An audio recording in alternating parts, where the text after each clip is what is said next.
ក្នុងវីដេអូហ្នឹងគឺមួយគាត់យកដំចំនួន4ក្លិនហើយក្លិនទី1ដែលគាត់យកគឺក្លិនរបស់ Aqua di Gio Profumo ក្លិននេះគឺថាល្អខ្លាំងមែនទែនសម្រាប់ប្រើប្រាស់ប្រចាំថ្ងៃ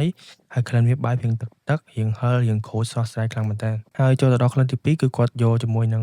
LV Symphony ចំនួន10ដូចគ្នាតែក្លិនវាគឺថាប្លែកខ្លាំងមែនទែនគឺថាវា fresh ខ្លាំងមែនទែនក្លិនវាបែបរៀងសាប៊ូហើយវាមានក្លិនបែបផ្អែមផ្លែឈើនៅក្នុងតិចៗផងដែរតែធ្វើឲ្យនៅពេលដែលយើងបាញ់ទៅអប់ហ្នឹងហើយគឺថាអារម្មណ៍យើងគឺល្អខ្លាំងមែនទែនហើយណាមួយក្លិននេះក៏វាថ្លៃដែរ original អាចថា$600ជាងអញ្ចឹងបើសិនបើអ្នកចង់បានអ្នកនាងអាចកម្មង់បាន 10ml ក៏យើងលក់ដែរអូខេអញ្ចឹងចូលទៅដល់ក្លិនទី3គាត់យកជាមួយនឹង LV Lumicite 10ml ដូចគ្នាតែក្លិនវាគឺថាបែបរៀងខូចហើយវាមានក្លិនហឹរចេញតិចៗចេញពីខ្ញីដូចគ្នាហើយនៅក្នុងនោះក៏វាមានក្លិនបែបផ្អែមតិចៗដែរចេញពី Amber និយាយទៅគឺថាក្លិននេះគឺល្អខ្លាំងមែនទែន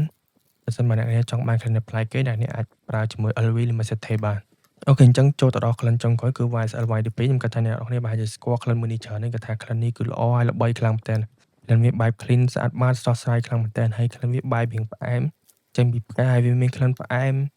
ចេញពីផ្លែប៉ោមខៀវហើយបែបរៀងក្រូចៗគឺថាស្រស់ស្រាយខ្លាំងមែនទែនអូខេវីដេអូមានតែប៉ុណ្្នឹងបើសិនបើអ្នកនាងចង់បាន10mlអ្នកនាងអាចទាក់ទងមកខាងយើងបាន